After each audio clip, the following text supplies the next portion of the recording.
Hey everybody, glad to have you here today on episode 3291 of the show. This is our first Cabral HouseCall of the weekend, where we get to answer our community's questions every Saturday and Sunday, typically getting to 10 to 12 per weekend. Excited to dive in, and as I've said before, we're pretty much caught up. So the questions coming in on today's show, I can tell you exactly, are just from 3 to 4 weeks ago. So instead of waiting the 10 to 12 weeks that has been the norm time for the last, call it, 7 years of the show, is now just down to 3 to 4 weeks. And we're finding that more people are submitting their question at cabralsupportgroup.com for essentially same day answers, or they're searching for their answer at stephencabral.com/podcast, where there are 3,000 plus shows, and most likely your topic has been covered. So it's amazing to see. And again, like I said, I'm always happy to be able to answer our community's questions, and I always want to be able to provide that as a service. So let's get started. First question today, I just opened up the document from my team. As I've said, they do such an amazing job. They allow me, basically, I've got about 100 team members now, right? 100 people on the 3 teams, which is IHP, Equalife, and the Cabral wellness, whatever you want to call it, brand. And they help with social media. They do everything. And they allow me then to be able to set vision and strategy for the team, to be able to review labs as needed for case studies, and to be able to teach. And that's what I love to do. So again, thank you to my team. Appreciate all of you making it happen. All right, so this document is getting started with Anonymous. Anonymous, because you're allowed to not put your name, totally fine. And Anonymous says, "Hi, Dr. Cabral. Thank you for all you and your team do. You've greatly changed my health and my life. Question for you. If you could go back to your daughter's birth, week leading up to it, delivery, day 1, 2, 3 months after, what would you approach differently with your current knowledge and wisdom? What trusted resources would you recommend an expecting mother read?" Oh, wow. This is a great question. And again, I don't do any prep time for the weekend show. So it's just as if we bumped into each other at the airport, which is always happening, which is fun, or a coffee shop, or I've had people come up to me at dinner, like just, fun things. And I'm always happy to chat. So here's the thing. There's a lot you learn as a first-time parent, and there's a lot you just learn with age as well. Now, I've always said, and this was planned, that my wife and I had kids when we were a little older. I'm older than my wife, and so I was a little bit older as well. But I think I was 34 years old when my first daughter was born. Well, I can do the math right now, and that seems to be the truth. And so when I look at this, what I want to say is that I've got 2 amazing, beautiful daughters, and life is good, and so very blessed in that way. However, this is what I would have done. So I've done a few shows since then, and I've done interviews with Melissa Ambrosini on her shows in depth. I was one of the speakers on a course that she developed. I have a show called How to Have a Happy and Healthy Pregnancy, but maybe I'll do a show like post-birth. So here's what I would do. And again, this is mainly for the new mom. I mean, my job as a new father was everything is new. I have no idea what's going on, even though, again, my background is in health. I understand that, but still, never had kids. There isn't necessarily the book on that. And so I was there to try to support my wife in any way that I could, but it's new to me as well. I hadn't looked into these things because it's not necessarily my specialty, but I would look into having a doula there, which we did, have a lactation consultant, if possible, if there's any issues with latching or breastfeeding. I would also look into right away a tongue tie or a lip tie, which we didn't know right away. And I would definitely recommend looking and doing that right away. I would look into, not right away, this would be a little bit later, but like soft palate. Is there enough width in the palate? Because if not, that palate may need to expand. So those are some big things. I would be equipped with everybody I needed. Okay, a pediatric chiropractor if needed, if anything went array during birth. I would have your integrative health practitioner that specializes in pediatric or naturopathic doctor. I would have your functional medicine pediatrician. I would have basically what I would do is I would have all my go-to people. So if I needed to call on them, that they'd be there. So now my private wellness clients now have me as at least one of those resources. So their kids get sick. They need to take antibiotics. All right, what would they do if a young child had to go to the NICU or had to be given antibiotics? I say, okay, here's exactly what we do. Here's what we give the mom. Here's what we give the baby. And so like those are the things. And there's a million different possibilities. But what you want is to have your health team. And your health team then are the experts in all those different areas. I'm not an expert as a lactation coach. I'm not an expert as a doula during birth. I'm not. So like you have all those individuals at your disposal, and it's a pretty amazing thing for when you call on them, because they know it's like Occam's razor. They just cut through all of the different stuff. They've already been doing it for a decade, we'll say, and they've got their 10,000 hours. They are a true master at their craft. All right. So that's what I would do. And then you can check out my podcast on how to have a happy and healthy pregnancy as well. And that includes post-care for the mom as well, building back up her nutrients. Susie's up next. Susie says, hello, I appreciate all the effort you make to spread so much health information. I have a question about a 10-year-old boy who is overweight and keeps on gaining weight. He has elevated estrogen for his age. Can he do the Cabral detox at this young age, or what can be causing high estrogen so early in life? He doesn't seem to have any major gut issues. Okay, so I'm happy to help with this. I work with lots of kids in my practice, and so does my team. So there is an inflammatory issue, no doubt about that. Again, well, I have to give you now my disclaimer. I can't provide any medical advice, medical treatment plans, medical cures, or medical diagnosis. So Susie, we appreciate writing in, just to make sure, not providing medical advice. Okay, so right away, like literally right away, we want to look at what's going on. Food sensitivities. We can't guess to say, oh, we don't think that there's any gut issues. Again, I'm not like being condescending at all, Susie. I just like to use voices for both sides inside of my head. But the thing is, this is like, we can't guess. We need to know. Like that's the bottom line. So I'm going to look at food sensitivities. I'm going to look at gut issues. I'm going to look at vitamin deficiencies. I'm going to look at testosterone to estrogen-based conversion. I'm going to look at the child's nutrition and their movement patterns, since those are the first two most important. Then I'm going to look at sleep. So like all of those things are what I'm looking at, because this should not happen, obviously, in a 10-year-old. But it's also, the nice thing is they're only 10, and that this is now more easily correctable because they're not 50, 60, 70 years old, where this has had decades to set in. So my opinion, I would run in order of importance the starter kit, also called the vitamin tox test. All right, that's number one. That gives you all your vitamin levels, all your mineral levels, heavy metals, gut function. All right, after that, I would do the omega-6 to omega-3 inflammation test, so you can see how inflammatory the body is. Then I'd run the food sensitivity test. And you don't necessarily have to run the stress, mood, and metabolism test for hormones, because we can fix the other things. They're just 10 years old, probably not at puberty yet as a male, but maybe, it's possible. And we can work on estrogen conversion just by eliminating and reducing the inflammation, moving the body, and helping to lose the weight too. But no, they can't do the detox at 10 years old. All right. And you can work one-on-one with an Equal Life coach by running those labs, or you can work with an integrative health practitioner level 2 and run those labs.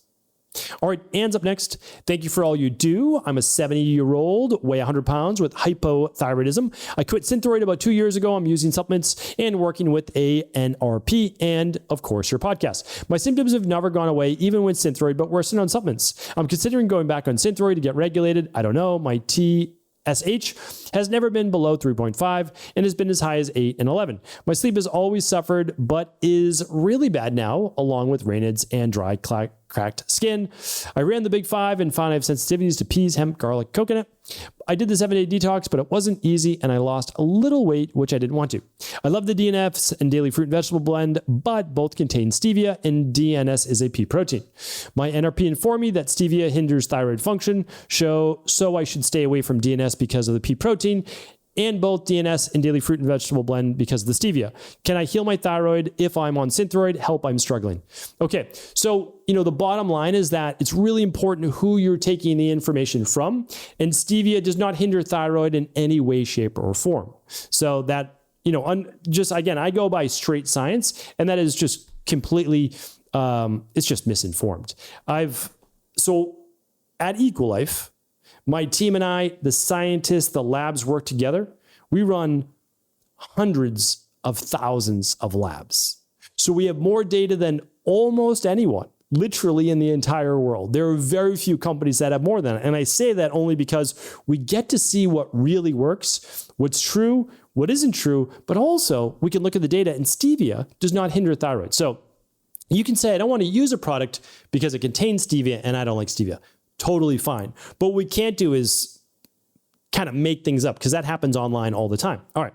The next thing is pea protein. Well, if you're sensitive to peas, totally get it, right? Like that's fine. So we're going to work on those sensitivities, because most likely there is an underlying imbalance potentially in the gut. And if you haven't run the gut bundle yet, or at least the Candida metabolic and vitamins test, I would start there. Because if you've never been able to get your TSH down, even on a thyroid-based medication, there is most likely a conversion issue going on with the liver or something else. There's a lack of specific nutrients, and I have 50 free shows on thyroid. I also have an entire thyroid course. If you don't want to go through 50 shows, that's at stephencabral.com/courses. You can literally take a thyroid course and learn what you would in reading a dozen books and, going to practitioners. But again, I always recommend going to a practitioner, so I'm not saying that, but at least you'll have the knowledge yourself as well. So I would work one-on-one with an individual.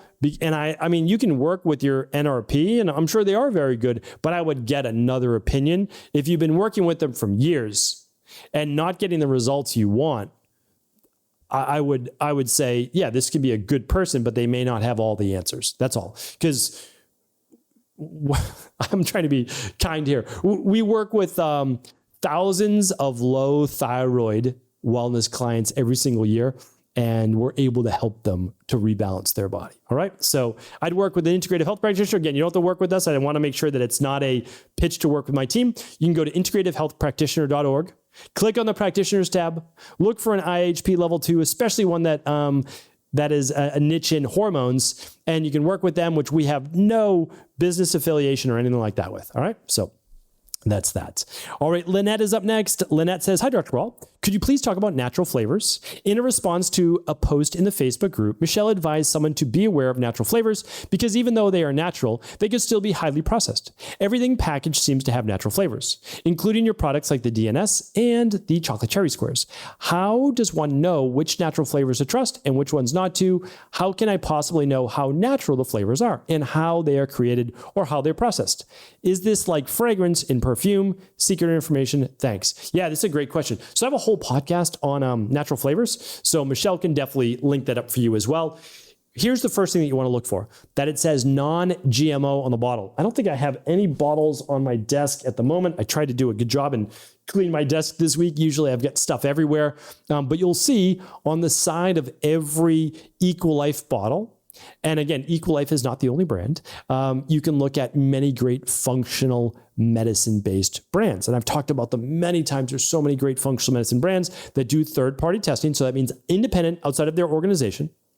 They post their findings and they always use non-GMO. So that's what we do. So it should say GMP, good manufacturing practices, and then it should always say non-GMO. Those are the two things that right away you want to look for. Okay, so now you know right away when, again, I love all the great influencers out there, but some people never use natural flavors because they're made from non-GMO. They're made from GMO mold. Okay, well that's just not true. Right? That's just not true. So that's the thing is you have to be careful in social media because you can say anything you want and it's fun. I get it. I totally understand. And you know what? The more outrageous things you say, the more popular you become because you become more controversial and you get shared more. So I totally get it. I'm not a marketer. That's not who I am. I don't care. Again, I'm very appreciative of the following that I've been able to have. I'm very appreciative of that. I love our community, but I don't ever say anything or do anything to get more followers. That's never something I'm going to do. That is not who I am. Okay. So what you have to do is you just read. So right on the Equilife website, it will always say, is this product GMO, non-GMO or not? All right. Is it GMP or not? They're all that way, right? So then you have to look at, okay, do they do third-party testing? Equilife was able to now find a way, and I'm not going to go through all the lots and all that. We post all of our third-party testing on all of our products. So now you know it's third-party tested, right? So these are ways that you can trust a company. And the other thing is with the natural flavors, you have to understand is some companies put things like vanilla extract. Okay, vanilla extract according to the FDA, and we have a chief scientist on our team, it has to say natural flavors. They're not going by the letter of the law. Now, you can do that, but when you start to become a larger company, trust me, there are many people who would like to take down what we're doing, helping people take back control of their own health. That's the truth. So we do everything by the letter of the law. And you're supposed to put natural flavors, even though in our vanilla and chocolate DNS, they are cacao and vanilla bean extract, and they're non-GMO and usually organic. I mean, they are organic. Like, that's the thing. It's like, so all of those have the little asterisk too that show organic. That's the nice thing about it. Okay, another one. Let's take daily fruit and vegetable blend. That is an organic apple extract, right? But we can put that. So people would love to see that on the other ingredients. They would, but the letter of the law says natural flavors. So you basically just contact the company, just say, hey, are your natural flavors genetically modified? Simple question, yes or no. If they're ethical and legally, you have to say, yes, they are genetically modified. Okay, then that might not be a product you want to use. Okay, so I just want to state that. And also at the end of the day, so remember, I use all these products. So do my 2 young daughters. So does my wife. So do my parents, right? So my own family uses them. So I need to make sure that they're above board on everything. But at the end of the day, I just want to state, now again, I'm just saying this as well. We're talking about minuscule amounts in most product. Do I think it should be genetically modified? No, I do not eat genetically modified foods. I'm not taking the risk. I'm just not. But in these things, it's usually less than 1% of the total ingredients. So take it for what it's worth. But yes, in my family, we don't do genetically modified. I will never put that in any of my products. We don't do fragrances, just like you said, because they're usually volatile organic compounds or other things. But, maybe that fragrance is lavender, right? Lavender oil. That's natural, right? That would be a natural extract. So those are things that I do, like essential oils. And yeah, those are natural extracts. All right. I'm going to keep it at that. Thank you for writing in, though, Larissa. We appreciate you. All right. Let's go into one more from Larissa. I always like to get to at least 5. So this one says, hello, my advanced cardiolipid panel shows I have a high amount of small LDL particles.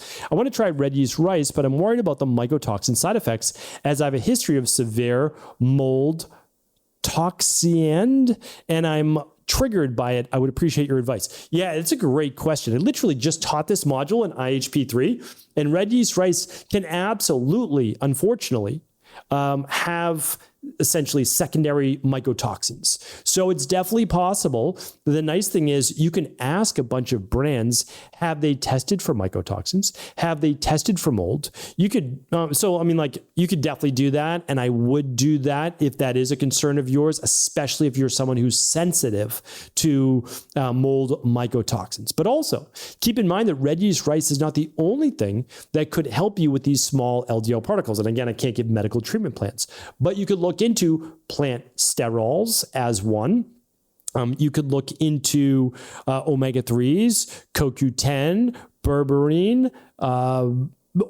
There's so many different ingredients you could use if you didn't want to use a red yeast rice. So just kind of giving you some other places, some other avenues to look, and that will still allow you to get a lot of the results that you're looking for if you were never able to even use a red yeast rice. So and check out some of the products as well that don't contain red yeast rice for our cardiovascular products at stephencabral.com/shop. Again, you don't even have to use them if you don't want, but kind of check out what's on the labels and you'll be able to see if you can match those up maybe with some of your favorite brands as well. All right, everybody, thanks so much for tuning into today's show. Love the questions. I will answer anything you send my way, so I appreciate you. And of course, I'll be back tomorrow answering 5 more of our community's questions. Take care. Thanks so much for tuning into today's show. Before you go, don't forget to hit that subscribe button. I want to make sure that you're getting our daily content, not missing out on anything functional medicine, wellness, weight gain, weight loss, anti-aging, living longer, stronger, and all of the most cutting-edge research. And if there's any topics you want to hear, feel free to leave them in the comments below. Take care.